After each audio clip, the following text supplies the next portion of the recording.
இது aari embroidery class 20 peacock feather stitch 3rd type. First 2 டைப்பில் பார்த்தீங்கன்னா இந்த திலகம் ஷேப்பை வந்து அப்சைட் டவுன் வரைஞ்சிட்டு அதை 2 பார்ட்டிஷனாக எடுத்துட்டு அதில் ஃபெதர் ஸ்டிச் பண்ணிட்டு இருந்தோம். இந்த டைப்பில் பார்த்தீங்கன்னா அதையே 3 பார்ட்டிஷனாக டிவைட் பண்ணிக்கிறோம்.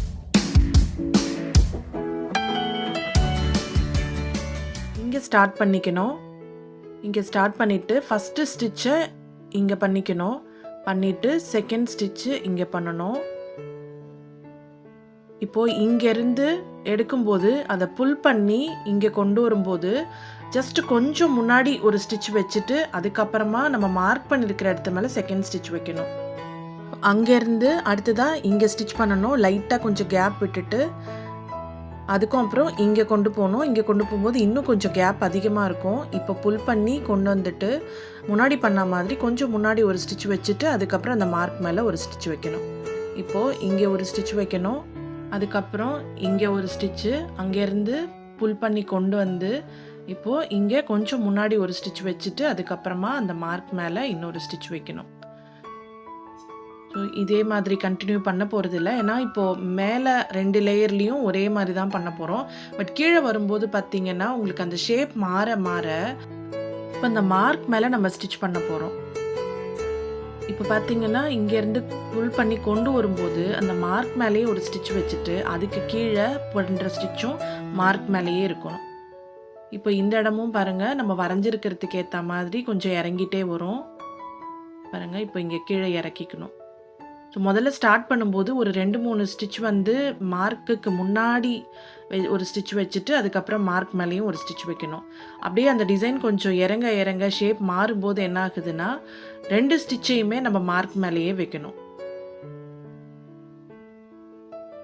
ஸோ இதே மாதிரி இந்த ஒரு சைடை முதல்ல கம்ப்ளீட் பண்ணிக்கலாம். உங்களுக்கு எவ்வளோ தூரம் கீழே அந்த ஸ்டிச்சை கொண்டு போக முடியுமோ அந்த அளவுக்கு கீழே கொண்டு போயிட்டு அந்த டிப் வரைக்கும் நம்மளுக்கு எவ்வளோ தூரம் நம்மளுக்கு அந்த டிசைன் வருதோ அந்த அளவுக்கு இதே மாதிரியே நம்ம கண்டினியூ பண்ணிட்டு போயிட்டு முடிச்சுக்கலாம். முடிக்கும்போது பார்த்திங்கன்னா இங்கே ஒரு நாட் போட்டு முடிச்சுக்கலாம். ஸோ இப்போ இதே மாதிரி இந்த சைட் ஸ்டார்ட் பண்ணணும். இப்போ ஸ்டார்ட் பண்ணும்போது நம்ம முதல்ல எப்படி பண்ணமோ அதே மாதிரி முன்னாடி ஒரு ஸ்டிச்சும் கீழே ஒரு ஸ்டிச்சும் வச்சுக்கணும். ஸோ அந்த மார்க்குக்கு முன்னாடி ஒரு ஸ்டிச்சு மார்க் மேலே ஒரு ஸ்டிச்சு அந்த மாதிரி ஆரம்பிச்சுட்டு கொஞ்சம் அந்த ஷேப் இறங்கி வர வர முன்னாடி பண்ண மாதிரி அந்த சைடில் பண்ண மாதிரி அந்த மார்க் மேலேயே மேலே ஒன்றும் கீழே ஒன்றுமா வச்சுட்டு வரணும். ஸோ இந்த டைப் பார்த்திங்கன்னா நம்ம வந்து த்ரெட் ஒர்க்லேயே ஃபுல்லாக பண்ண போகிறோம். ஃபஸ்ட்டு ஒரு குட்டி ஷேப் இருக்கு இல்லையா அந்த இடத்துல ஒரு பீடோ ஸ்டோனோ ஏதாவது ஸ்டிச் பண்ணிட்டும் பண்ணலாம். அது அடுத்து வர வீடியோஸில் நான் பண்ணி காமிக்கிறேன். இப்போ வந்து நம்ம த்ரெட் ஒர்க்லேயே நம்ம அந்த சென்டர் பார்ட்டும் நம்ம கம்ப்ளீட் பண்ண போகிறோம். இப்போ இந்த சைடும் முடிச்சு நாட் போட்டாச்சு. இப்போ அந்த சென்டர் பார்ட் பார்த்திங்கன்னா நான் வேறு கலரில் எடுத்திருக்கேன், க்ரீன் கலர் த்ரெட் எடுத்திருக்கேன். இப்போ அதில் வந்து நம்ம அந்த ஃபுல் ஃபில்லிங் பண்ணியிருப்போம் செயின் ஸ்டிச்சில். அந்த மாதிரி இதை வந்து வெறும் த்ரெட்டில் செயின் ஸ்டிச் வச்சு ஃபுல்லாக ஃபில் பண்ண போகிறோம்.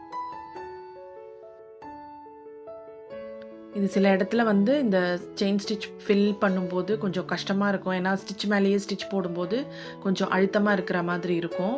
ஸோ பொறுமையாக அந்த இடத்துல ஸ்டிச் பண்ணி கரெக்டாக அந்த ஷேப்புக்கு நம்ம அதை ஃபில் பண்ணிட்டோன்னா பார்க்குறதுக்கு அழகாக இருக்கும்.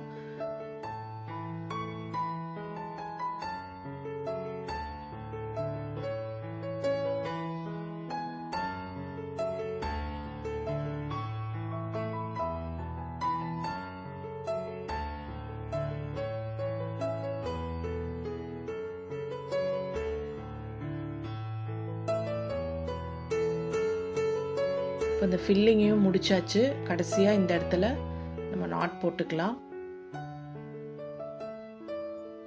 இப்போ ஃபுல்லாக கம்ப்ளீட் ஆகிடுச்சு.